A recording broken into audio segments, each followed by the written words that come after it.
로마서 오늘 3강의 1 시작하겠습니다. 안녕하세요. 감사합니다. 여러분이 기도해 주셔서 좀 열심히 하겠습니다. 로마서는 사도 바울이 로마서를 쓸 때 15장에 보니까 내가 대략 썼다 그랬죠. 그러니까 대략 썼으니까 대략 알아야 돼요. 근데 대략 한다는 게 대강 한다는 게 아니라 간략하게 크게 그 구조를 알아야지 대략 하는 겁니다. 그래서 로마서는 이제 항상 공부하면서 로마서의 구조를 이렇게 머릿속으로 다시 한번 리마인드 하면서 가는 거예요. 자, 로마서 1장 찾아보시면, 자, 1장 보세요. 1장 1절부터 17절까지가 서론입니다. 그죠? 인사가 7절까지 나왔는데, 로마서 1장 1절부터 7절의 인사 부분에서 사도 바울이 로마서에서 강조하는 복음이란 무엇인가, 복음의 내용을 설명해요. 먼저 인사하자마자. 그게 이제 2절이에요. 이 복음은 이러고 시작하거든요. 그죠? 복음의 내용이 뭐냐? 이 복음은 하나님이 선지자들을 통하여 그의 아들에 관해 성경에 미리 약속하셨던 것인데 그 내용이 뭐냐? 3절. 아들에 대해서 메시아, 예수 하나님의 아들에 대해서 육신으로는 다윗의 혈통으로 낳고 성결의 영으로는 성령으로죠. 성령으로 죽은 자들 가운데서 부활하사 죽음과 부활. 성령으로 죽음과 부활을 하셨는데 성결의 영으로서 가지고 죽으셨기 때문에 많은 사람들의 죄를 대속할 수 있는 유일한 영이시거든요. 다른 사람 다 자기 죄 때문에 죽거든요. 그런데 예수님만 성결의 영으로 태어나셨기 때문에 죄가 없으셔서 대속할 수 있는 유일무이한 분이죠. 이분이 죽으셨고 그리고 부활하셔서 그 하나님의 아들로 선포되셨으니 이렇게 하면서 예수님을 뭐라고 하죠? 우리 주 예수 그리스도시다. 이렇게 이제 말을 하는데 이게 복음의 내용입니다. 복음의 내용을 말하고 나서 이제 1장 8절부터 16절까지는 15절까지는 로마에 방문하려던 자기의 계획이 있었고 너에게 여러 번 가려는데 맡겼다 이러면서 쭉 하면서 로마로 내가 너희들한테 가려고 하는데 가지 못해서 이제 편지를 쓰고 있다 하는 인사를 쭉 하는데 로마로 가려고 하는 목적 혹은 로마서를 기록하는 목적을 명시하진 않아요. 그런데 나중에 로마서 15장에 가면 다 쓰고 나서 이제 목적을 말하죠. 내가 너희로 하여금 복음으로 위로를 받고 그리고 너희로부터 서바나로 보내주기를 바랍니다. 그러니까 선교사가 선교의 목적을 가지고 쓴 선교 편지입니다. 그런데 로마서의 참된 기록의 목적은 로마 교회를 통해서 선교사로 파송받고자 하는 그런 의도가 있는 책이었다라는 거죠. 그러면서 이제 16절, 17절에서는 복음을 다시 하는데 이번에는 복음의 내용이 아니라 복음의 성격을 규정해요. 그래서 내가 복음을 부끄러워하지 않으니 하면서 첫째 복음은 하나님의 능력이다. 두 번째 복음은 하나님의 의에 나타납니다. 이렇게 얘기를 하죠. 정의를 하죠. 능력이다 했는데 이 능력은 믿는 자에게 구원을 주시는 했는데 이 능력이 믿음에도 연결되는 거예요. 믿음을 주시는 능력이에요. 그래서 사도 바울이 믿음은 어디서 난다 그랬죠? 로마서에서 항상 들음에서 나고 들음은 하나님의 말씀으로 말미암는다 그랬는데 믿음이 어떻게 생기느냐? 하나님의 말씀을 들으면 하나님 말씀 안에는 하나님의 능력이 들어있어서 믿음을 불러일으켜요. 믿음을 불러일으키고 그 믿음으로 말미암아 구원까지 주시는 능력이에요. 그래서 복음을 정의하기를 복음은 하나님의 능력이다 이렇게 정의를 하는 거예요. 근데 의의 현현, 의가 나타난다. 복음을 이렇게 접하면은 복음을 듣거나 읽는 동안에 복음 안에 하나님의 의의 광채가 비쳐요. 그러면 이 광채가 우리한테 변화를 일으킵니다. 맨 처음엔 죄를 깨닫게 하고 숨겨져 있는 죄까지도 의의 광채 안에 다 드러나니까 내가 죄인이라는 인식이 생기고 회개하는 믿음이 생기죠. 그리고 죄 사함을 받는 그런 믿음도 생겨요. 사죄의 확신도 생겨요.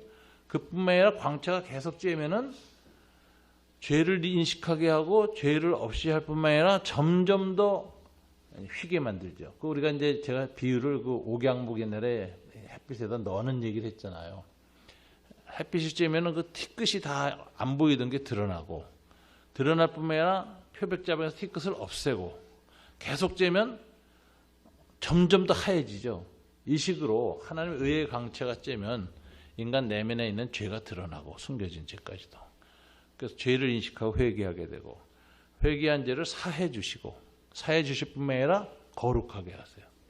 그래서 의에서 의로 나아가게 한다. 믿음에서 믿음으로 나아가게 한다 그랬는데 이게 from pace to pace 믿음의 움직임을 가르치거든요. 그러니까 이제 뭐 칭의의 믿음에서 성화의 믿음으로 나간다 이렇게 얘기도 하고 회개하는 믿음에서 잘 믿는 그런 성숙한 믿음으로 나아간다. 뭐 이렇게 여러 가지 설명이 붙는데 그 설명을 정확하게는 말 안 했어요. 바울은 그냥 믿음에서 믿음으로. 하여튼 믿음에 큰 변화가 일어난다. 이렇게 했어요. 그러니까 믿음이 매너리즘에 빠지는 이유가 뭐냐? 복음에 있는 하나님의 의의 광채를 안 쬐기 때문에. 여러분들이 믿음이 정지했다 그런 이유가 뭐냐? 요즘 하나님의 의의 광채를 안 쬐기 때문에 믿음에서 믿음으로 나아가는 일이 중지된 거예요. 그래서 이 매너리즘을 극복하는 아주 좋은 것 중에 하나는 하나님의 말씀을 계속 접해서 말씀에 있는 하나님의 의의 광채가 우리 영혼에 계속 비치는 시간을 가져야 믿음에서 믿음으로 믿음이 성장을 합니다. 그러면서 이 믿음에서 믿음으로 나가는 믿음은 이 하박국서를 인용했는데 오직 의인은 그 믿음으로 말미암아 살리라 그랬는데 하박국서에 나타난 의인의 믿음이라는 건 뭐죠? 아무리 역사가 악순환을 하고 바벨론의 통치는 더 악한 통치가 들어온다 하더라도 결국은 그 악한 통치도 하나님이 정한 때가 있고 끝낸다라는 계시를 받았거든요. 그러니까 이 세상의 모든 악은 아무리 성하여도 결국은 하나님이 정한 때에 심판하시고 의인은 그 믿음으로 말미암아 구원을 얻는다라는 믿음으로 말미암아 산다는 거예요. 그래서 이제 역사의 어두운 악순환을 어떻게 사느냐? 믿음으로 의인은 그 어두움을 뚫고 절망하지 않고 계속 살 수가 있다. 그것을 하박국서를 인용합니다. 그래서 이제 여기서 16절, 17절에서 믿음을 정의하는데 여기서 성격을 정의하는 거죠. 믿음은 하나님의 능력이다. 믿음은 하나님의 의의 현현이다.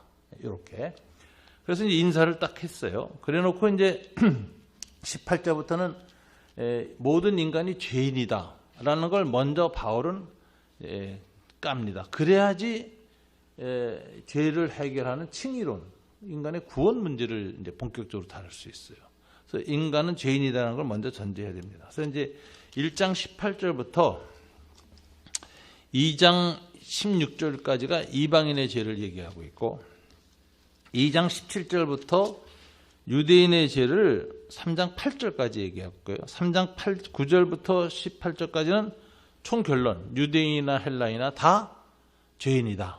그래서 모든 인간은 죄인이라는 결론에 이르는 게 인재론입니다. 그러면 이방인의 죄를 먼저 이야기하는데 18절부터 지난주에 이거 설명했는데 이제 타락의 7단계라는 그 도표를 제가 드렸죠. 기억나세요? 네, 이게 이제 이방인의 첫째는 하나님을 아는데 한다는 거죠. 하나님을 아는데 하나님을 부인한다 하는 거죠. 자, 보세요. 하나님을 안다는 것을 어떻게 아느냐. 19절에 보니까 이는 하나님을 알만한 것이 그들 속에 보임이라. 하나님께서 이를 그들에게 보이시느니라. 사람의 마음 속에는 하나님을 알 수 있는 능력을 하나님 주셔서 창조했다는 거예요. 그러니까 인간이 하나님 형상으로 창조됐다는 게 바로 그 하나님을 아는 존재로 창조했어요. 그러나 죄를 지어서 하나님을 아는 이 오성이 흐려졌어요. 물론 타락한 인간은 흐려졌지만 그래도 하나님의 존재를 알 수 있는 능력이 인간 안에 기본적으로 있어요. 아무리 죄인이다 할지라도. 그런데 또한 하나님이 자기를 어디다 보이냐. 인간의 오성의 내면에 뒀고 외부에 있는 피조세계에 하나님의 신성을 뒀어요. 그래서 창세로부터 그에 보이지 아니하는 것들 곧 그의 영원하신 능력과 신성이 그가 만드신 만물에 분명히 보여 알려졌나니 그러므로 그들이 핑계하지 못할지니라. 19절 20절에 보니까 인간의 내부에 주관적으로 하나님을 아는 인식 능력을 줬고 인간이 살아가는 자연 환경 천지 만물에 신성이 드러나 있기 때문에 이 주관적인 신인식 능력과 바깥에 있는 하나님의 신성이 만나면은 어떻게 되죠? 하나님의 존재를 인식하게 된다. 요거예요. 그래서 이제 지난주에 요것을 가지고 제가 설명을 많이 했죠. 여기에 모든 동양 종교가 여기서 나오고 있다. 그래서 소우주와 대우주가 만나는 것, 아트만과 브라만이 만나는 것, 나하고 온 우주가 합일이 되는 것. 그래서 그게 만나서 번쩍하고 신을 인식하고 우주하고 나가 통합되는 순간, 그런 것도 이제 말해 도통하는 거예요. 도닦다가 통하는 건데, 그게 이제 가능한 것이 이 본문에서 그러는 거예요. 희미하지만 인식이 일어난다. 그래서 하나님을 인식한다는 거예요. 근데 그 하나님을 정확히 알지 못해요. 그래서 이제 21절에 보면 하나님을 알되 했는데 존재만 알아. 정확하게는 몰라. 신의 존재만 인식해요. 그런데 하나님을 영화롭게도 하고 감사하지도 않고 오히려 생각이 허망해지고 미련해져서 어리석게 되어 22절까지. 결과가 뭐죠? 같이 도치, 뒤집힘이에요. 썩어지지 아니하는 하나님의 영광을 썩어질 사람과 새와 짐승과 기어다니는 등의 모양의 우상으로 바뀌었다. 그래서 조물주보다 피조물을 더 섬긴다. 이게 이제 창조 질서가 뒤집힌 거거든요. 우상 숭배가 일어났는데 이 우상 숭배가 이제 세 가지 형태로 일어났다. 제가 지난번 얘기를 했잖아요. 첫째는 신화적 방식. 그 자연의 그 피조물 하나하나를 신격화하거나 인격화하는 것. 그래서 뭐 바위, 달, 달님, 햇님 뭐 이렇게 섬기는 거. 그게 고대의 그 신화적 방식. 16세기 이전의 인간이 우상 숭배하는 방식이고, 동양은 이게 좀 발달했어요. 동양은 철학으로 인식을 했어요. 음양, 오행 이런 식으로 자연의 원리를 가지고 자연 숭배를 했거든요. 그런데 이제 문제는 현대인은 어떻게 됐느냐. 자연과학이 16세기 이후 발달하면서부터 자연과학의 원리를 더 숭배해요. 성경보다도 원리에 따라서. 이게 자연과학주의라는 거죠. 그래서 과학도 하나의 도구적 기능을 하는 것이 아니라 이즘으로 바뀌는 거예요. 과학 자체가 일종의 모든 원리가 되어버리는 거예요. 이것이 이제 현대인이 우상 숭배하는 방식. 피조물의 원리를 숭배한다. 그래서 인간 모두를 우상 숭배 형태로 봤는데 이것은 뒤집힌 것이다. 그래서 이제 이방인의 타락을 얘기할 때 가장 많이 쓰는 단어가 먼저 나오는 게 뒤집힘이에요. 조물주보다 피조물을 더 숭배하는 것이다. 그런 거예요. 그래서 그 결과가 어떻게 되냐. 이 우주 만물 질서가 뒤집히니까, 하나님과 피조물의 관계가 뒤집히니까 24절에 뭐가 됐어요? 인간 관계가 뒤집혀요. 그래서 이제 여기서 동성애가 나오는데, 이건 동성애를 윤리적인 이런 측면으로 보지만 일단은 크게 이제 인간의 우주 질서가 뒤집히는 결과로 인간 질서가 뒤집혔다. 원래 창조 질서가 뒤집혔다는 거예요. 이렇게 되어 있고, 그래서 그 이유를 25절에 설명하죠. 다 같이 읽어볼까요? 이는 그들이 하나님의 진리를 거짓 것으로 바꾸어 피조물을 조물주보다 더 경배하고 섬겼기 때문에 이런 뒤집힘이 일어났다는 거예요. 자, 그러면서 이 뒤집힘이 일어난 상태에서 일어난 일이 내버려 두사예요. 첫 번째 24절 마음의 정욕대로 더러움에 내버려 두사고, 26절에도 부끄러운 욕심에 그들을 내버려 두셨으니 이렇게 얘기하죠. 그리고서는 또 28절에서 또한 그들이 마음에 하나님 두기를 싫어하며 하나님이 그들을 그 상실한 마음대로 내버려 두사. 내버려 두사가 3번 나와요. 이건 내버려 두심이라는 단어는 신학적으로는 유기라는 단어를 씁니다. 그래서 이 내버려 두심하고 반대되는 게 뭐냐면은 예정 혹은 선택이에요. 그러니까 하나님 구원하기 위해서 개입하는 게 예정과 선택이고, 죄 가운데 그냥 구원하지 않고 내버려 두는 것, 이게 하나의 심판이에요. 그래서 심판의 가장 보편적 특징은 내버려 두십니다. 죄를 짓는데도 내버려 둬요. 그래서 악인이 계속 죄를 짓는데도 하나님이 건드리지 않는 사람이 있어요. 악을 계속 짓도록. 이건 뭐냐면 내버려 두심의 특징이에요. 상실한 마음에 내버려 두심. 그러니까 그걸 이제 저는 어떤 걸 그렇게 비유하고, 날 잡아서 죽이기로 그렇게 날 잡아 놓은 돼지는 건드리지 않는다. 이런 식으로. 유기라는 게 그런 거라는 거예요. 그래서 유기가 이 심판의 한 특징으로 나타나요. 그래서 하나님과의 질서가 뒤집혔고, 그 다음에 인간과 인간의 질서가 뒤집힌 상태에서 내버려둬요. 그래서 나오는 것이 29절에는 기본적으로 동성애, 26, 27장에서는 27절에서는 동성애를 내버려 두심의 결과로 얘기합니다. 남녀의 질서가 뒤집힌 거예요. 그 다음에 이제 28절에서는 마음에 하나님 두기를 싫어하며 그냥 내버려 뒀어, 하나님이. 하나님을 두지 않고 살도록. 그랬더니 since 모든 죄들이 나와요. 29절에 모든 불의, 추악, 탐욕, 의사, 악의 해가 쭉 나와요.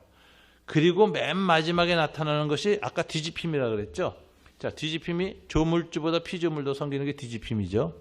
남자와 여자가 뒤집히는 게 뒤집힘이죠. 세 번째 뒤집힘은 가치전도예요. 그게 32절입니다. 다 같이 한번 읽어볼까요? 그들이 이 같은 일을 행하는 자는 사형에 해당한다고 하나님께서 정하심을 알고도 자기들만 행할 뿐 아니라 또한 그러한 일을 행하는 자들을 옳다 하느니라. 거꾸로 악한 일을 하는 게 옳다고 하는 상태까지 가는 이건 가치전도. 그러니까 우주의 질서가 전도되고 인간관계의 질서가 전도되고 마지막은 가치 질서가 도덕적 질서가 전도돼서 뒤집힌 상태가 이방인의 타락한 상태다. 그러니까 이 이방인의 죄를 논할 때 중심된 단어가 뒤집힘이라는 거죠. 그죠? 뒤집힘이에요. 관계의 뒤집힘. 그리고 그 뒤집힘 가운데 나타난 게 하나님이 내버려 두셨다. 그대로 죄 가운데 내두셨다 이거예요. 그래서 인간은 이렇게 완전히 뒤집힌 상태 속에서 살아가는 존재다. 이게 이제 인재론의 특징입니다. 그 다음에 2장 1절부터 그 16절까지는 뭘 얘기하느냐면은 이방인들의 죄를 얘기하는데 이방인들 가운데 도덕적인 사람들 있잖아요. 스토아 철학자들도 있었고 이 당시 로마의 금욕주의자들도 있었고 상당히 그 경건한 사람들이 있었거든요. 그 뭐 동양에는 공자 선생님도 있었고 다 윤리하는 분들이 있었단 말이에요. 부처를 따르는 분도 있었고. 근데 이제 그 사람들의 문제점을 지적해요. 이렇게 다 뒤집힌 상태 속에서 있는데 어떤 그 안에서도 도덕적인 사람들이 있어요. 그럼 이 사람들의 특징이 뭐냐? 이 사람들의 죄는 뭐냐면은 남을 판단하면서 자기는 그 판단대로 못 사는 거야. 이런 걸 위선 또는 자기가 아는 것대로 못 사는 거예요. 그걸 이제 지적을 하는데 2장 1절입니다. 그래서 보세요. 그러므로 남을 판단하는 사람아. 이거 이제 도덕주의자들을 가르치는 말이에요. 이방인 가운데 누구를 막론하고 내가 핑계하지 못할 것은 남을 판단하는 것으로 내가 너를 정죄함이니 판단하는 내가 같은 일을 행함이니라. 남의 죄는 판단하면서도 사실은 그 악이라고 판단하면서도 자기도 그 악을 행한다. 이게 이제 도덕주의자의 한계죠. 이런 일을 행하는 자에게 하나님의 심판이 진리대로 되는 줄 우리가 아노라. 이런 일을 행하는 자를 판단하고도 같은 일을 행하는 사람아 내가 하나님의 심판을 피할 줄로 생각하느냐. 4. 혹 내가 하나님의 인자하심이 너를 인도하여 회개하게 하심을 알지 못하여 그의 인자하심과 용납하심과 길이 참으심이 풍성함을 멸시하느냐. 하나님이 이 악을 행하고 또 악이라는 것을 판단하면서도 그 악을 그대로 자기도 극복 못하고 행하는 사람들에 대해서 하나님의 특징이 뭐냐면은 오래 참으심이야. 그런데 이 오래 참으심을 멸시한다 이거예요. 오히려 이렇게 위선을 행하고 남한테는 나쁜 것이라고 하면서도 자기는 뒤에서 똑같은 일을 하면서도 하나님이 심판을 안 하니까 그게 오래 참는 거거든요. 그 하나님 오래 참는 거, 위선을 계속 할 수 있는 상황 속에서 하나님을 멸시한다. 5. 다만 내 고집과 회개하지 아니한 마음을 따라 진노의 날고 하나님의 의로우신 심판이 나타나는 그날에 임할 진노를 내게 쌓는도다. 그럼 하나님의 인자하심이라는 것은 두 가지예요. 하나님의 인자하심에 따라서 회개하거나 구원할 기회를 주고 또 동시에 뭐죠? 인자하심에 의해서 회개 안 하고 마지막까지 악을 행하는 자는 진노를 더 깊이 쌓는 심판이 더 무거워지는 하나님의 인자하심은 이 두 가지 특징이 있어요. 자, 그래서 6절 하나님께서 각 사람에게 그 행한 대로 보응하시되 이 바울은 종말론적인 심판의 근원을 갖다가 도덕을 가르치거나 도덕을 아는 것에 두지 않습니다. 안다고 의로운 사람이 아니에요. 바울은 딱 행위예요. 신자나 불신자 다 행위대로 심판한다. 행위를 가지고 심판을 하는데 각 사람에게 그 행한 대로 보응하시되 7절 참고 선을 행하여 영광과 존귀와 썩지 아니함을 구하는 자에게는 영생으로 하시고 오직 당을 지어 진리를 따르지 아니하고 불의를 따르는 자에게는 진노와 분노로 하시리라. 여기 7절 8절에 종말론적인 구원의 두 측면을 이야기합니다. 조금 더 가보시죠. 9절에 악을 행하는 각 사람의 영에는 환난과 공고가 있으리니 이는 먼저는 유대인이요 그리고 헬라인에게며 선을 행하는 각 사람의 영광과 존귀와 평강이 있으리니 먼저는 유대인에게요 그리고 헬라인에게로다. 이는 하나님께서 외모로 사람을 취하지 아니하심이라. 하나님 겉으로 하는 말이나 도덕적인 위선을 보고 판단하지 않아요. 그 사람의 얼마나 실천했느냐 그 행위를 보고 판단하신 하나님이다 그래요. 그런데 여기서 이제 7절이 이제 문제가 있어요. 참고 선을 행하여 영광과 존귀와 썩지 아니함을 구하는 자에게는 영생으로 하시고 그렇지 않은 자는 진노와 분노로 하시리라. 그러니까 하나님의 종말론적인 심판의 보편 원칙은 행위로 말미암아 구원하는데 7절에 해당하는 사람이 있느냐 하는 거예요. 나중에 바울은 인간은 죄성 때문에 7절에 그 하나님께 영광을 돌리는 일에 인간성을 가지고 타락한 인간성은 도달하지 못한다. 그러므로 모든 인간이 죄인이라는 논리를 펴요. 자, 그럼 그 죄인을 구원하시는데 하나님 예수 그리스도를 통해서 구원하시잖아요. 그러면 예수님이 온 다음에 예수님의 십자가에 죽으신가 그 복음을 들은 사람들은 듣고 구원받죠. 근데 듣지 못한 사람들은 하나님이 어떻게 심판과 구원을 결정하실까요?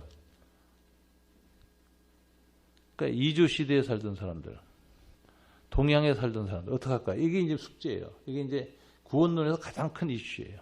예수 믿기 전에 이방인들의 종말론적인 심판에서 하나님 뭘 잣대로 들이댈까? 복음으로 잣대로 들이댈까? 그렇죠. 그런데 이제 구약 시대 유대인들에게는 율법을 통해서 오실 메시아가 계시됐어요. 그죠? 그러니까 구약 시대의 유대인들에게는 오실 메시아를 믿느냐 안 믿느냐로 구원이 결정되는 거고 선지자 율법에 따라. 근데 율법이 없었던 이방인들은 오실 메시아도 모르잖아요. 그럼 하나님이 그 사람들의 행위를 판단하시는 구원의 기준이 뭘까요? 이게 이제 그 다음에 나오는 얘기. 심판의 기준이 유대인에게는 율법이지만 인간에게는 이방인들에게는 본성율법으로 판단하신다. 이 말을 쓰면서요. 돌 위에 써서 새긴 하나님의 선악을 판단하는 기준이 유대인에겐 주어졌지만 복음이나 율법을 받기 전에 이방인에게는 율법이 어디에 주어지냐? 마음판에 새겨졌다 이거예요. 이게 본성율법이라요. 그게 이제 바로 12절부터 나와요. 자, 무릇 율법 없이 범죄한 자는 이방인이죠. 또한 율법 없이 망하고 무릇 율법 있고 범죄한 자 유대인은 율법으로 말미암아 심판을 받으리라. 둘 다 심판은 똑같이 받는데 하나는 율법 없이 심판당하고 하나는 율법으로 심판받아요. 그죠?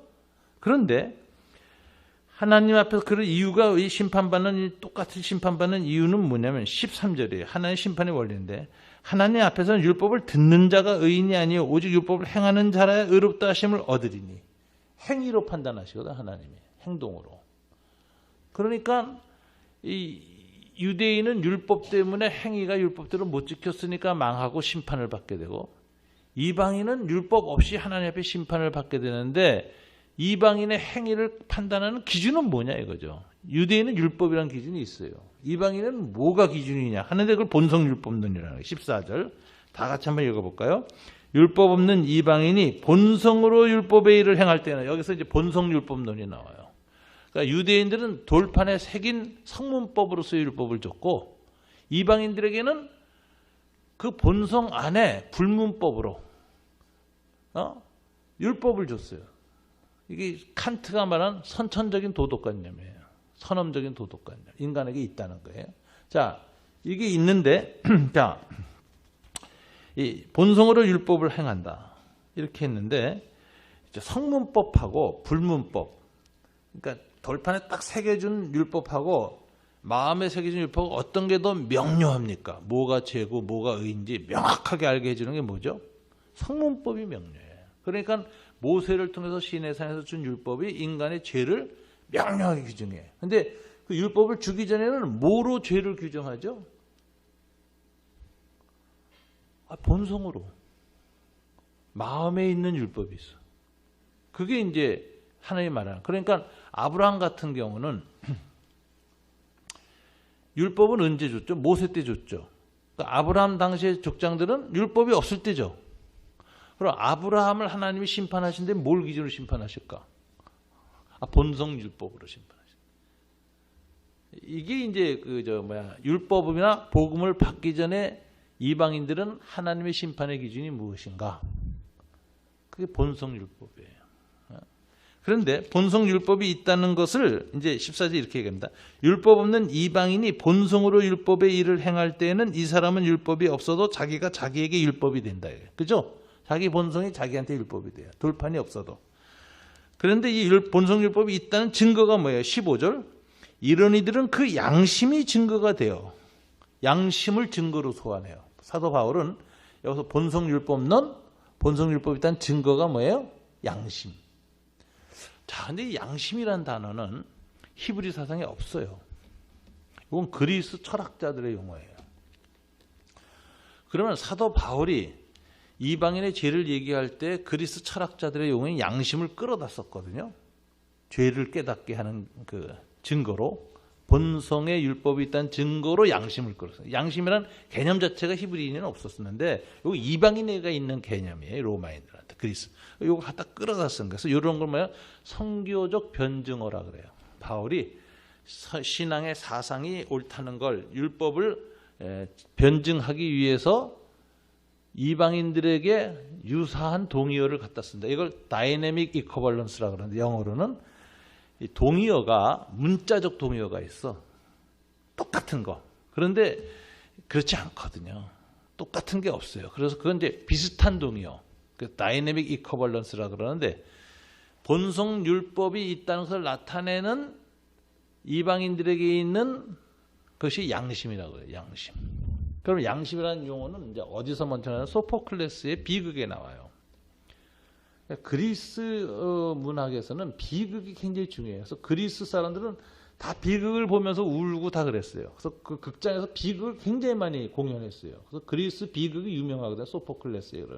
거기 보면 이제 뭐 우리 이 아들이 말이지 그 아버지를 죽여서 웨디푸스 컴플렉스 같은 이야기. 그래가지고 욕망을 따라 하다 보니까 아버지의 엄마하고 결혼해서 하는 거고, 그리고 자기가 아버지를 죽였기 때문에 나중에 그걸 깨닫고 자기 두 눈을 찌르고 그렇게 해서 사는 그 비극적인 그 이야기들이 그리스에서 많이 연극으로 돈다고. 그러면 그 그리스 비극은 거기에서 이제 처음으로 소포클레스가 양심이라는 말을 쓰는데, 비극은 인간에게 비극은 왜 생기냐 이거죠.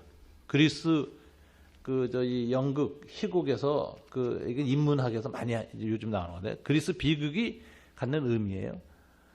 비극은 왜 생기느냐 인간에게. 그리스인들은 그렇게 생각한 거예요.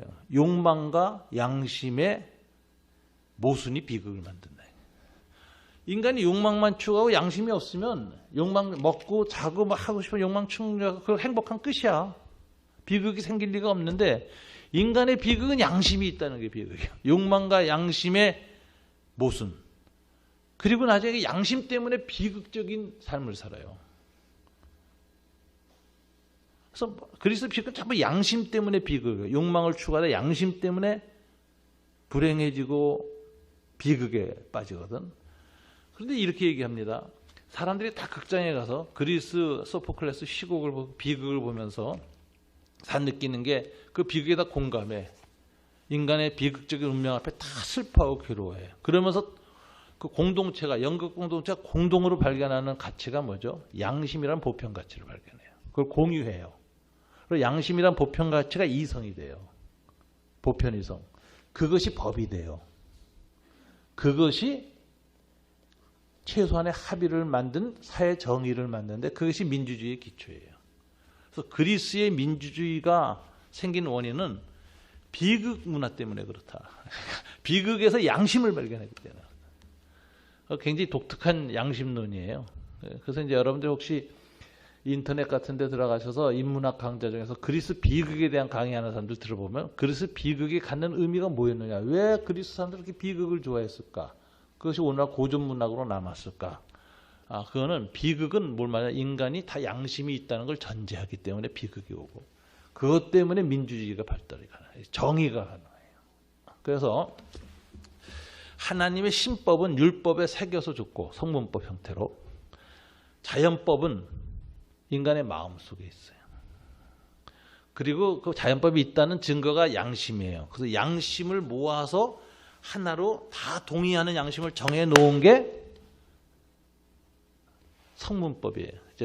자연법 사상이에요. 세상의 법, 실정법. 그래서 이제 세상에 세속 안 믿는 사람 모든 법의 근원은 자연법이 있다. 그것은 장자크 루소도 똑같은 얘기를 했거든요. 그래서 근대 법은 다 자연법 사상으로 가거든요. 그러니까 법의 근원이 어디 있느냐 할 적에 하나님 안 믿는 인문주의자는 다 자연법 사상으로 갔고 기독교에는 신법으로 갔거든요. 율법으로. 이 둘의 관계가 뭐냐? 똑같은 것인데 하나님이 똑같이 주신 것인데 우리는 어떻게 하냐?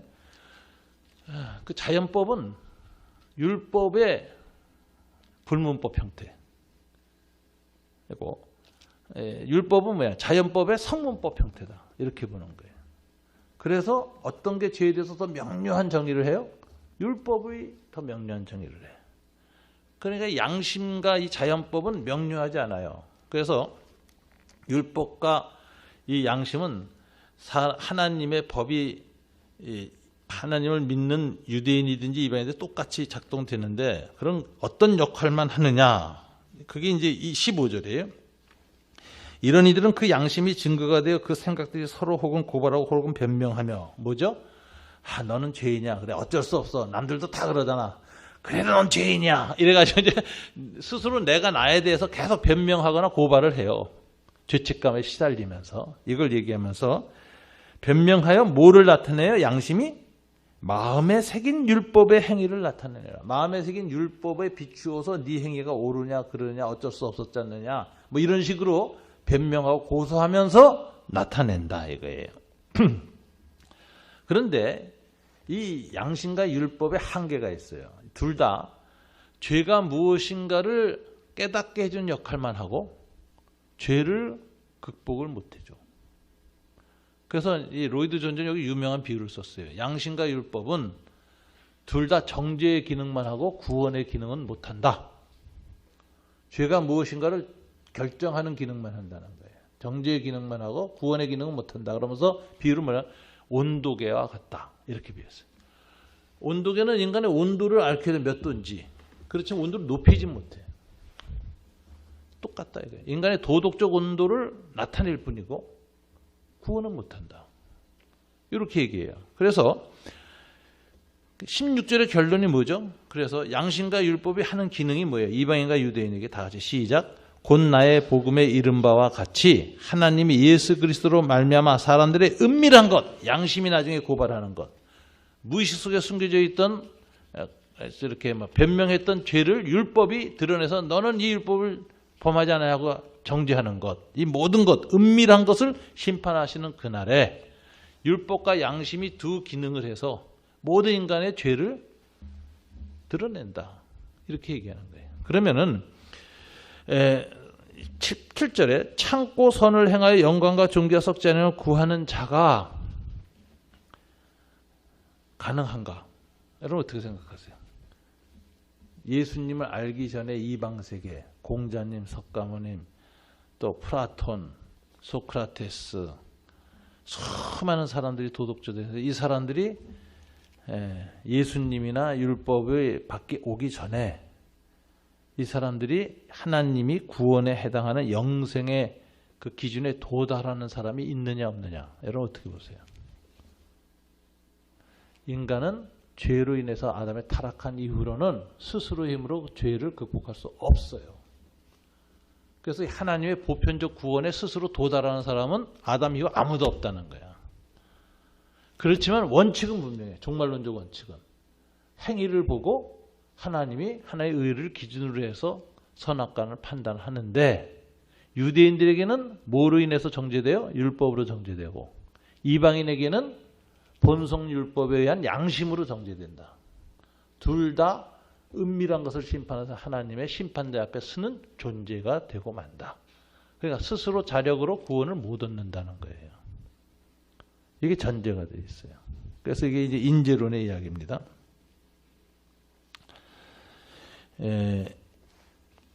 구원은 받지 못하지만 이제 이런 게 있어요.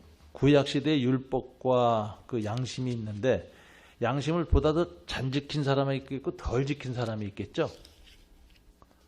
많이 지킨 사람이니까 안 지킨 사람. 율법도 그렇게 했죠. 그럼 똑같이 다 똑같은 죄를 받느냐. 이게 숙제죠 또. 구원은 오직 하나님의 은혜에 의해서 나중에 이제 구원을 받게 되고 아담 이후에 죄진 인간은 다 율법과 양심에 의해서 정죄당하고 심판받는 존재가 되었는데 다 똑같은 심판 받겠느냐. 지은 죄가 다 다른데 거기에 대해서 성경은 대답을 안 합니다. 그건 나중에 종말론 때 하나님이 하실 일이에요. 은밀한 일을 심판하죠. 그때 심판돼. 얼마나 더 참혹한 심판을 받느냐. 이거는 그 심판의 이렇게 가중치 이런 거는 마지막에 있었는데 말을 안 해요. 그런데 그 말을 안 하는 게 참 불합리하게 보이거든. 인간의 윤리로는. 그 서열을 정해줘야지 속이 편해. 그래서 나온 게 캐톨릭의 연옥론입니다. 연옥설은 죄 다 심판받지만 심판의 등급이 있어서 맨 꼭대기 층에는 소크라테스하고 플라톤이 나와요. 단테의 연옥론에는. 구원받지 못했는데 맨 끝에. 맨 마지막에는 가론 유다하고 그 시저를 죽인 그 시저의 양자 브루토스가 나와요. 그러니까 그게 카톨릭의 그 연옥론은 왜 나왔느냐? 다 똑같이 죄 아래서 심판을 받는데 하나님이 똑같이 대할 리가 없다. 죄에 대해서 심판이 각각 차등이 있을 것이다. 라는 윤리의식 때문에 그것을 반영한 내세론이 뭐예요? 연옥설이에요. 근데 성경엔 연옥설이 없습니다. 그래서 예수 믿기 전에 지은 죄 또는 예수 안 믿고 죄를 짓다 죽은 사람들의 심판에 관해서 은밀한 것을 심판하실 때 어떻게 차등 있게 심판하실지 한꺼번에 싸그리 한꺼번에 그냥 불못으로 들어가는지 그거에 대해서는 성경이 말하지 않는다라는 거예요. 그러니까 그걸 알려고 하지 말고 거기서 유추를 하지 말라. 그래서 인간이 거기에 유추를 해서 집어넣은 게 연옥설이고 동양은 그 유추를 해놓은 게 뭐죠? 염라대왕 앞에 가서 벌 받는 거죠. 염라대왕 앞에 가서 심판받는 날이 언제예요? 죽고 나서 동양사상은 49일째. 불교에서는 그 49제를 지내요. 노무현 대통령 49제 지냈잖아요. 그냥 49일째 죽고 나서 황천기 가는데 49일이 걸려요. 그래서 49일째 가서 염라대왕 앞에서 이제 영원한 심판이 결정돼. 그래서 그때 제사를 지내는 거예요. 불교에서는. 감해달라고 부처님께. 그러니까 그 영화로 나왔죠. 한국 영화에. 얼마 전에. 안 나왔어요? 죽어서 소방서, 한국의 소방서 대원이 죽고 이런 거 나왔잖아요. 그게 다 죽은 후에 사람의 운명에 대해서 인간이 유추하기를 살아있을 때 죄에 따라서 죽음 후에 받게 된 형벌도 각각 달라야 된다라는 윤리관이 반영된 내세론이 연옥설이고 인강보설이고 그 다음에 황천에 가서 염라대왕 앞에서 벌 받는 이야기예요. 근데 그거는 성경이 말을 안 해요. 그걸 아셔야 돼요. 성경은 말 안 해요. 그것이 딱 16절에 나와요. 다시 한번 읽어봐요. 곧 나의 복음에 이른 바와 같이 하나님이 예수 그리스도로 말미암아 사람들의 은밀한 것을 심판하시는 그날이라. 은밀한 것, 숨겨진 것 다 드러내시는데 그때 어떻게 심판하실지는 말을 안 해요. 근데 심판하신다는 거예요. 자, 그러니까 아담 하와 이후로 죄 지은 인간은 다 스스로 죄 지은 상태에서 선을 행해서 하나님의 영광과 영생에 이를 수 있습니까? 없습니까? 없다. 그래서 그 아담과 하와 이후로 오직 구원받는 길은 예수 그리스도와 하나님의 복음이다. 이렇게 얘기해요. 그리고 그 구원의 길이 계시된 것이 성경인데 구약 성경이 가졌던 유대인들에게는 오실 메시아를 통해서 구원받는 것이고 신약 성경을 통해서는 오신 메시아를 통해서 구원을 받는다. 오실 메시아는 율법과 선지자가 증언한다. 이거죠.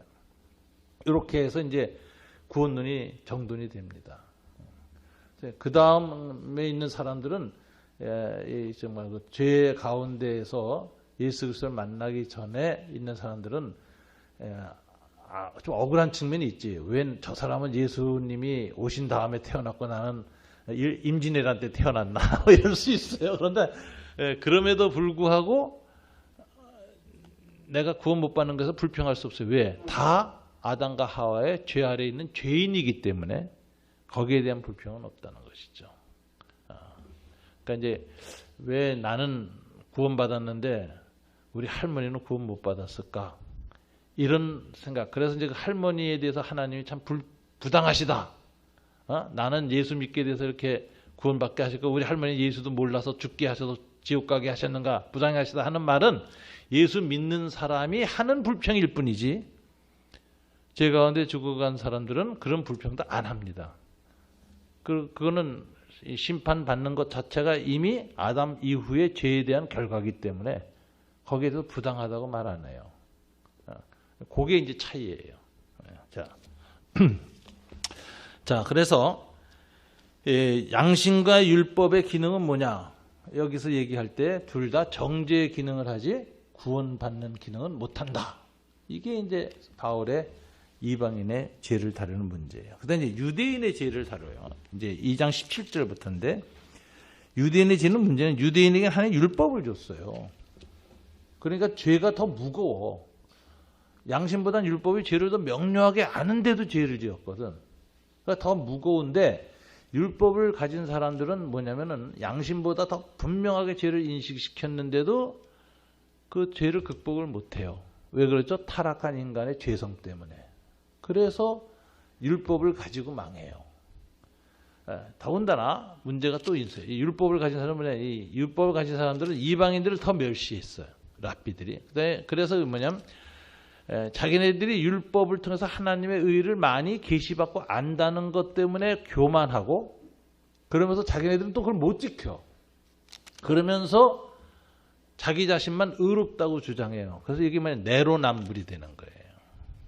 율법주의자의 특징이 그거라. 그래서 이제 위선을 해요. 그래서 이게 죄가 더 무겁다. 사도 바울이 유대인의 죄를 이렇게 얘기합니다. 자, 17절부터 보세요. 2장 17절 읽어 나갑니다. 요 강의 안에 보면 이제 이방인의 죄에 대해서 이제 쓰죠. 유대인의 죄. 2장 17절부터 24절은 첫째 유대인의 죄는 뭐냐? 일곱 기절을 통해서는 율법을 지키지 않기 때문에 죄인이다. 특별히 율법을 통해서 이방인보다는 양심보다 율법을 더 잘 깨닫게 됐는데도 안 지켰어. 그러니까 더 죄가 무거워. 17절부터 24절까지죠. 제가 읽습니다. 유대인이라 불리는 내가 율법을 의지하며 하나님을 자랑하며 율법의 교훈을 받아 하나님의 뜻을 알고 적에게 선한 것을 분별하며 맹인의 길을 인도하는 자여 어둠에 있는 자의 빛이요 율법에 있는 지식과 진리의 모범을 가진 자로서 어리석은 자의 교사요 어린아이의 선생이라고 스스로 믿으니 이건 유대인들이 스스로 잘난 척하는 거예요. 이방인에 비해서 우리는 율법을 가졌기 때문에 이렇게 도덕적으로 우월하다.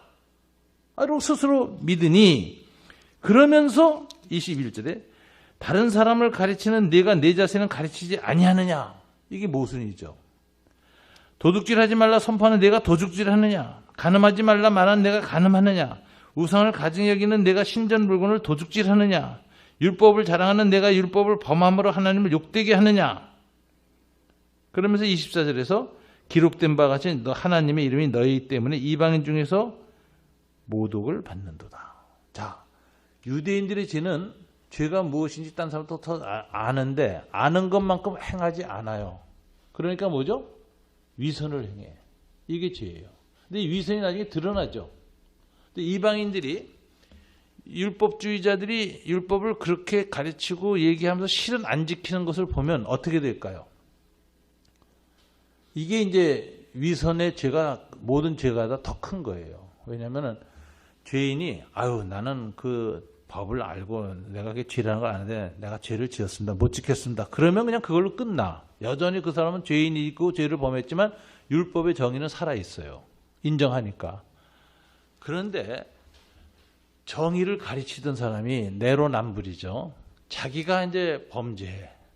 그리고 그걸 숨겨놨어. 계속. 죄 범하지 않는 것처럼 계속 위선을 행했다가 들통이 나버려. 그럼 어떻게 되죠? 이방인들이 그 사람의 죄인이라는 것만 인식할 뿐만 아니라 그 사람이 가르쳤던 모든 도덕률을 다 무시하게 되죠. 그래서 아노미 현상이 와요. 죄인이 죄를 지으면 본인의 죄만 드러나지만 위선을 행하면은 그 사람의 죄뿐만 아니라 그 사람이 가르쳤던 하나님의 법까지도 다 함께 멸시를 당하게 돼. 이게 아노미 현상이 온다. 그래서 죄 중에 가장 무서운 죄는 뭐냐면 위선으로 얘기하는 거예요. 목사님이 어떻게 얘기하다가 목사님이 뭐 7개 같은 거 범해 보세요. 그러면 목사님에 대해서만 실망하는 것이 아니라 목사님 가르친 모든 설교 말씀이 다 함께 무너지잖아. 그죠? 그거가 똑같아. 그게 죄 중에 가장 무서운 죄가 이게 위선이에요. 그래서 이걸 아놈이라 그래. 다른 죄는 놈, 법을 놔두고 본인만 죄인데, 근데 아노미는 법 자체를 무너뜨려. 그러니까 이게 제일 무서운 죄라는 거야. 그래서 이걸 이제 바울이 그걸 얘기해요. 그래서 24절 다 같이 한번 읽어볼까요? 시작. 기록된 바와 같이 하나님의 이름이 너희 때문에 이방 중에서 모독을 받는다. 유대인들 때문에 오히려 이방인들 가운데 더 큰 모독이 일어난다. 이 유대인들의 죄가 그거다 이거예요. 그러면서 25절부터 보세요. 우리 강의 안에 보면 할례와 무할례를 얘기합니다. 할례와 무할례. 이제 자, 내가 율법을 행하면 할례가 유익하나 만일 율법을 범하면 내 할례는 무할례가 되느니라. 율법을 잘 지킬 때에는 할례가 율법 지키는 표징이 돼서 유익해. 그런데 안 지키면 외부에 할례 행한 게 아무 의미가 없는 거야. 그건 무의미해지는 거예요. 그런즉 무할례자가 율법의 규례를 지키면 그 무할례를 할례와 같이 여길 것이 아니냐. 그런데 이방인이 할례도 안 받았는데 율법을 잘 지켜. 그럼 할례를 안 받았어도 그 사람은 할례를 받은 것처럼 여기지 않겠느냐 이거예요. 하나님이 그렇게 보신다는 거죠. 또 27절 또 본래 무할례자가 율법을 온전히 지키면 율법 조문과 할례를 가지고 율법을 범하는 너를 정죄하지 않겠느냐. 할례가 없는 이방인이 율법의 정의를 잘 지키면 율법도 받고 할례도 했는데 네가 율법을 안 지킬 때 누가 누구를 정죄하겠느냐. 이방인이 유대인을 정죄할 것이다. 이렇게 얘기를 해요. 그러면서 28절에 그러므로 진정한 유대인은 표면적 유대인, 그 겉으로만 할례를 한 유대인이 아니요. 표면적 육신의 할례가 아니라 오직 진짜 할례는 마음의 할례를 받는 것이다. 이렇게 얘기를 해요. 할례가 율법을 인정하고 율법의 자녀가 된다는 그 인치는 표식이거든요. 율법의 인침이라고 그러거든요. 도장 찍음. 그 도장을 마음에 받아야 된다. 그래서 오직 이면적 유대인이 유대인이며 할례는 마음에 할지니 영에 있고 율법 조문에 있지 아니한 것이라. 그 칭찬이 사람에게서가 아니요 다만 하나님에게서니라. 그래서 마음의 할례를 받아야 된다. 이렇게 얘기해요. 근데 마음의 할례는 영으로 하는 거예요. 그래서 마음과 영의 관계는 인격의 지성소가 마음입니다. 마음은 지정이라는 모든 인격적 활동이 일어나는 장소예요. 근데 거기에 하나님의 영이 들어가면은 하나님의 영에 따라 마음이 움직여요. 근데 이제 이게 저 마음 속에 영이 자기 영만 들어가 있는 사람이 있어. 이거는 이제 하나님 알지 못하는 거듭나지 못한 상태에 있는 사람들. 마음 속에 자기 영만 있어요. 그래서 그 마음이 자기 영의 욕구를 따라 행해. 하나님 없이 굉장히 이기적인 인간 중심적이죠. 그 다음에 마음속에 자기의 영하고 귀신의 영이 들어가 있는 게 있어요. 이게 박순무당들. 귀신 영이 들어가 있어요. 두 영이 들어가 있어요. 그런데 박순무당의 영이 내 영을 억눌러요. 보통. 두려움과 공포를 주고 이렇게 해서. 그래서 그걸 따라가게 해요. 영에 눌리는 거죠. 그 다음에 성령으로 거듭난 사람은 마음속에 성령이 들어오셔서 내 영이 갖고 있던 한계, 죄를 씻어요. 그래서 내 영혼이 거듭나. 하나님에 대해서 기능이 정지됐던 내 영혼이 다시 살아나. 그러고서 마음이 뭐예요? 성령에 의해서 감동을 받는 내 영에 따라 움직여. 그래서 새 사람이 되는 거예요. 이게 이제 마음과 영이라는 단어를 쓸 때 인간에 대해서 우리가 이해해야 되는 겁니다. 그래서 마음이란 뭐냐? 인격의 지성소고 거기에 성령이 임하시고 성령이 임하기 전에 내 영이 있고 귀신들은 거기에 귀신의 영이 함께 들어가서 내 영이 눌려 있는 상태. 요게 이제 바로 마음과 영인데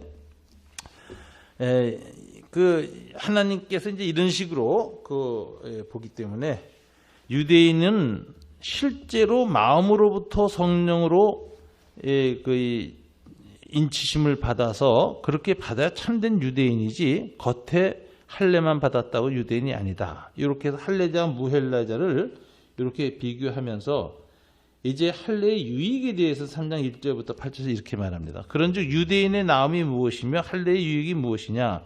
범사에 많으니 우선은 그들이 하나님의 말씀을 맡았습니다. 자, 할례를 받고 유대인이 되면 제일 먼저 하나님 말씀을 맡은 역할을 해야 돼요. 하나님의 말씀을 맡은 백성이 돼요. 그래서 이방인에게 말씀을 전하는 통로가 되는 거죠. 말씀을 맡았다는 장점이 있어요. 어떤 자들이 믿지 아니하였으면 어찌하리요? 그 믿지 하나님의 믿으심을 패하겠느냐? 여기서 이제 말씀을 강조하는 것인데, 자, 사람들이 믿지 않아요. 하나님의 말씀을 믿지 않으면 그 사람 구원 못 받죠. 그런데 재미난 사실은 여기서 그 믿지 않냐면 하나님의 믿으심을 패하겠느냐 그랬잖아요. 믿으심이라는 단어가 뜻이 무슨 뜻일까요? 여기 영어 성경에 보면 faithfulness로 돼서 신실함으로 되어 있어요. 이게 뭐냐? 언약적 신실함이거든요. 하나님이 구원하시겠다고 언약을 맺으셨으면 인간이 그 구원의 언약을 못 지켜도 하나님은 일방적으로 신실하게 끝까지 지키세요. 그래서 하신 일이 예수님을 보내시는 거예요. 인간들이 다 하나님의 죄를 짓고 범죄하였어도 범죄한 사람들을 구원하게 된 하나님의 언약은 하나님 일방적으로 지키세요. 예수님을 보내셔서 구원의 약속을 이루신다. 이게 신실함이에요. 그러니까 어떤 자들이 믿지 아니하였으면 어찌하려 믿지 아니함으로 말미암아 하나님의 믿으심을 패하겠느냐. 유대인들이 다 율례나 율법을 갖다가 받고도 믿지 않았어도 하나님은 언약을 폐하지 않아요. 그걸 믿으심, 신실함으로 계속 지키세요. 그래서 이제 복음이 오는 건데, 그럴 수 없느니라. 하나님 믿으심을 폐할 수 없다 이거예요. 사람은 다 거짓되되 오직 하나님은 참되시다 할지어다. 기록된 바 주께서 주의 말씀에 의롭다 함을 얻으시고 판단을 받으실 때 이기려 하심이라 한과 같으니라. 그러면서 하나님은 인간의 불의 앞에서도 계속 의의 신실함을 지켰다. 이거 바울이 얘기를 해요. 그러면서 이제 5절에서 그러나 우리 불의가 하나님의 의를 드러내게 하면 무슨 말 하리요? 자, 이제 사람들이 아주 그 못된 논리를 하는 사람들이 있어요. 하나님이 우리가 계속 불의를 행하는데도 끝까지 신실하게 의를 지키시는 분이라면 이렇게 전제하고 묘한 이론을 냅니다. 우리가 불의를 행하는 게 하나님의 의를 드러내는 통로가 되지 않겠느냐. 이런 논리 있죠. 우리가 악을 행하는 인간이 악을 행하는 하나님의 선을 드러내는 도구가 되지 않겠느냐. 이런 논리는 마귀의 논리예요. 마귀는 항상 극단적인 예를 삼아요. 자, 이런 거 해고 가로 열고 내가 사람의 말대로 말하노니 진노를 내리시는 하나님이 불의하시냐? 결코 그렇지 아니하니라. 만일 그러면 하나님께서 어찌 세상을 심판하시리요? 하나님이 불의하면 세상을 심판할 수 없죠. 심판할 자격이 없죠. 하나님 끝까지 의로움과 신실함을 지켜요. 그런데 하나님이 끝까지 신실함을 지키는 것을 안 믿는 사람들이 뭐라고 주냐면 우리가 끝까지 불의를 행하는 것을 때문에 오히려 하나님이 계속 신실하다면 우리의 불의가 하나님의 신실을 드러내는 것 아니냐. 악이 선을 더 드러내는 기능을 하지 않느냐. 이런 식으로 하면서 자신들의 악을 주장하는 궤변을 합니다. 자, 7절에서도 그렇습니다. 그러나 나의 거짓말로 하나님의 참되심이 더 풍성하며 거짓말할수록 하나님은 더 참되시고 그의 영광이 되었다면 내가 어찌 죄인처럼 심판을 받으리요? 이런 식으로 또 비꼰대는 거예요. 내가 거짓말을 함으로써 하나님의 참되심이 더 드러나는데 내가 거짓말하는 것이 하나님에게 더 영광이 된다. 이거 대조가 돼서. 그런데 내가 왜 심판받아? 이게 기묘한 논리죠. 이런 논리를 제세운다 이거예요.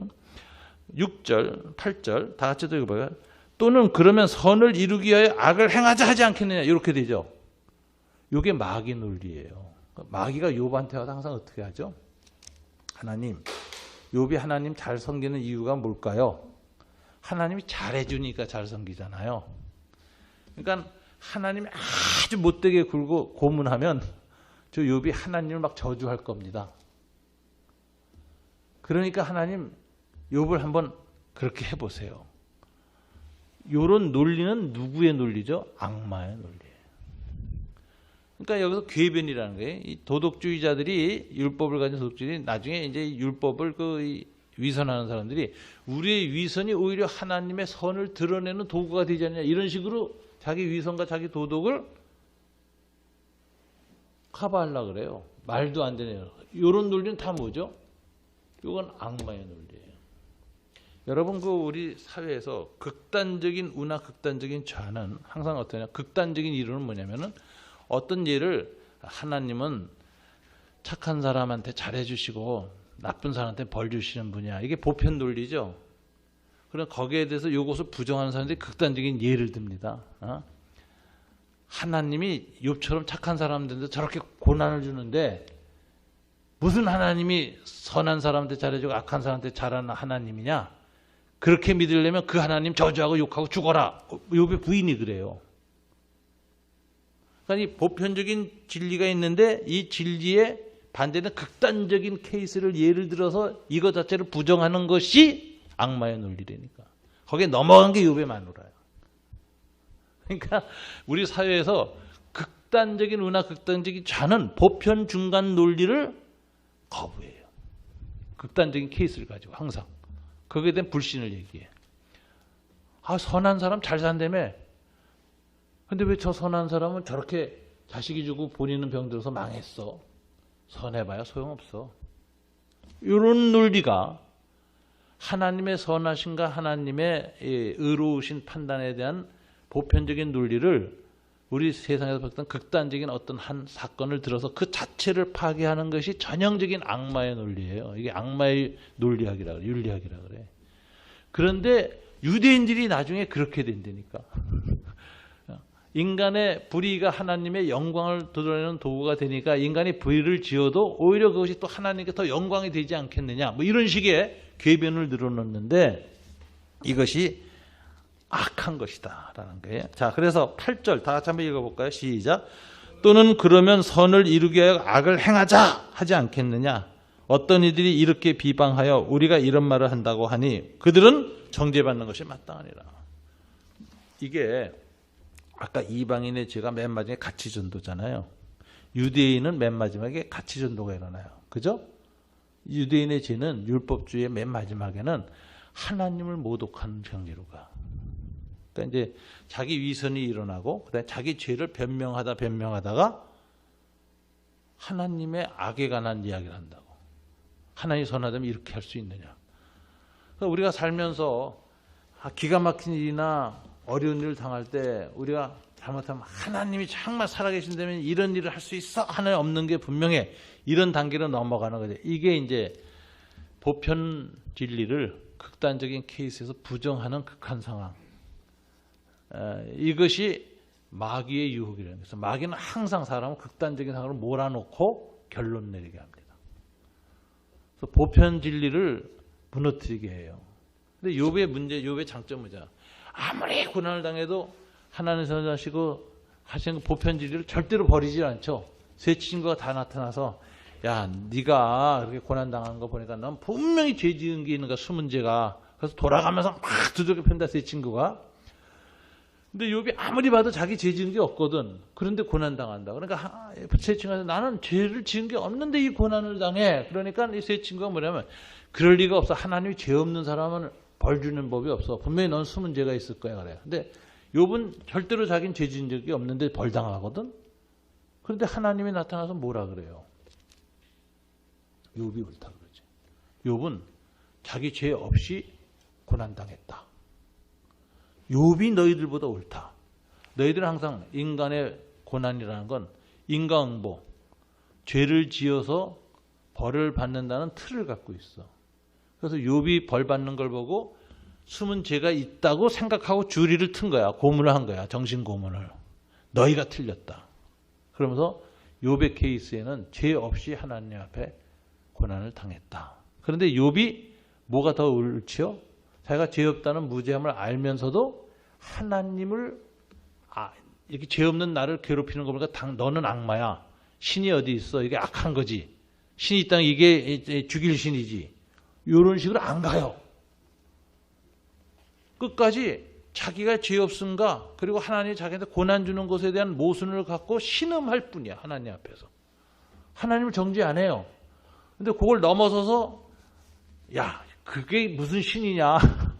저주하고 차라리 죽어라. 이렇게 말한 극단적인 으로 간 게 욥의 부인이죠. 그래서 고대의 이 휴머니즘, 인간의 휴머니즘 사랑의 근거에서 그렇게 사랑하는 인간을 죄 없이 고난을 주는 신에 대한 분노 때문에 신을 죽이라고 말하고 신은 없다고 말하고 신은 없는 게 당연하다. 이게 무슨 신이냐로 만약 그런 신을 믿는다면 차라리 죽는 게 낫다. 이렇게 말하는 소위 인문주의적 무신론의 전형이 욥의 부인이에요. 그 16세기 이후의 인간이거든요. 그리고 그 전형이 막스주로 가는 거예요. 신은 없다. 인간의 모든 악은 우리가 스스로 해결하지 무슨 신에게 의지하느냐. 그래서 그 유명한 구티에레즈 같은 사람은 욥기 주석을 하면서 욥의 부인은 고대 세계에서 보기 드문 16세기에만 나타날 르네상스적 인간이다. 이렇게 얘기를 해요. 그리고 막스주의자의 전형이다. 이런 모순을 만드는 세상을 신이 만든 것이란 그 신을 저주하고 죽어라. 그리고 신 없이 우리의 힘으로 혁명을 일으키자. 이게 휴머니즘적 저항이라는 거예요. 그러니까 이 욥기 해석도 굉장히 재미나요. 근데 사도 바울도 비슷한 얘기를 해요. 그래서 우리가 이 세상의 모순을 보는데 그 모순을 가지고 극단적인 예를 들어서 보편 논리를 무너뜨리는 것은 항상 마귀의 논리다. 악의 논리다라는 거예요. 바울이 이제 그걸 얘기를 합니다. 자, 그러면서 3장 9절 이하에서 뭐라고 얘기하느냐. 다 죄인이다라는 얘기를 하는 거예요. 그래서 아까 이방인의 죄를 얘기했죠. 지금 유대인의 죄를 얘기했죠. 이방인의 죄와 유대인의 죄는 결론이 똑같죠. 둘 다 가치 전도죠. 유대인도 마지막에 그렇게 됐어요. 내가 도둑질을 하는 것이 하나님의 의로움을 더 드러내는 길이 되지 않느냐. 이렇게까지 나온다고. 그 8절이잖아요. 그러면 선을 이루기 위하여 악을 행하자 하지 않겠냐. 이런 이상한 궤변으로 갔는데 이게 가치 전도예요. 이게 악마의 논리라는 거예요. 그게 이제 타락의 맨 끝에 나타나는 현상이에요. 그러니까 이방인들은 악을 행하면서 그것이 도리 옳다고 주장하는 가치 전도로 갔고, 유대인은 율법을 어기는 것이 하나님의 더 영광을 돌릴 수도 있다는 가치 전도로 뒤집어져요. 이거 완전히 이제 마귀의 논리로 가버린 거거든. 이걸 얘기하면서 그러면 어떠하냐. 이제 유대인이나 헬라이나 다 죄인이다. 그래서 모든 사람이 죄인이라는 결론을 3장 9절 이하에 합니다. 자, 보세요. 그러면 어떠하냐. 우리는 나으냐 결코 아니라 유대인이나 헬라이나 다 죄 아래 있다고 우리가 이미 선언하였느니라. 기록된 바 의인은 없나니 하나도 없어요. 깨닫는 자도 없고 하나님 찾는 자도 없고 쭉 나오는데 시편을 계속 인용합니다. 이게 수많은 시편이 인용해요. 시편을 인용하는 이유는 딱 하나예요. 시편은 논리가 없어요. 아세요? 시편은 신학이 없다. 왜 그러죠? 시편은 하나님을 믿는 백성들이 당하는 수많은 각기 다른 일상의 정황이 있어. 병든 자도 있고 전쟁에 있는 자도 있고 억울한 빠진 자도 있고 그래서 그 시의 내용이 다 달라요. 그러니까 삶의 어떤 때는 왕이 즉위식에서 부른 시도 있고요. 고난 중에 있는 시도 있고 다 수많은 상황들이 있기 때문에 시편은 하나님의 백성이 당하는 모든 일상의 삶 속에서 하나님을 의지하고 바라보고 고백했던 기도문이기 때문에 신학이 있으면 안 돼. 일관한 신학이 없어요. 삶의 자리에서 다 꽃처럼 피어난 거예요. 그냥 시인은 아주 만개한 거예요. 하나님에 대한 신앙이 갖가지 형태로 만개한 거예요. 그런데 그것들은 특징이 뭐냐? 이 시편과 잠언과 전도서는 삶을 통해서 하나님을 이야기하겠고 삶의 고통과 아픔과 기쁨, 즐거움 다 얘기하거든요. 또 지혜 서신도 보면 그 지혜 이야기가 쭉 나오고 전도서 얘기가 나오는데 시편, 잠언, 전도서는 불신자도 다 공감한다라는 거예요. 상황이 똑같아서. 그래서 오늘 바울이 모든 사람 다 죄 아래 있다고 얘기를 할 때 인용하는 게 신자나 불신자나 다 공감하는 시편을 인용하는 거예요. 시편은 삶의 보편성을 이야기한다. 삶의 보편성 속에서 하나님 앞에서의 희망, 절망, 고통, 부르짖음, 신음 다 나오는 거예요. 그렇기 때문에 이것을 얘기하면서 인간은 죄인이다. 그래서 이제 인재론이 여기서 끝나는 거예요. 모든 인간은 죄인이다. 그 마지막에 결론을 잠깐 보고 잠깐 쉬겠습니다. 결론 한번 읽어볼까요? 바울은 1장 18절에서 3장 20절 사이에서 인재론을 설파한다. 그는 이방인의 죄와 유대인의 죄와 전 인류의 죄를 먼저 선언한다. 특별히 이방인과 유대인의 죄를 율법과 양심을 통하여 동등하게 드러낸다. 양심이란 단어는 당시 스토아 학파의 인간 본성론에서 나오는 단어로서 바울이 선교적으로 차용한 로마의 철학적 개념이다. 본래 양심이란 단어는 히브리 사상에서는 존재하지 않는다. 양심과 율법은 죄를 인식하는 기능만 할 뿐 죄를 극복하는 능력이 없으므로 인간을 정죄하는 기능만 한다. 따라서 모든 일은 죄 아래에 있는 심판받는 존재다. 이게 이제 여기까지입니다. 잠깐 쉬겠습니다.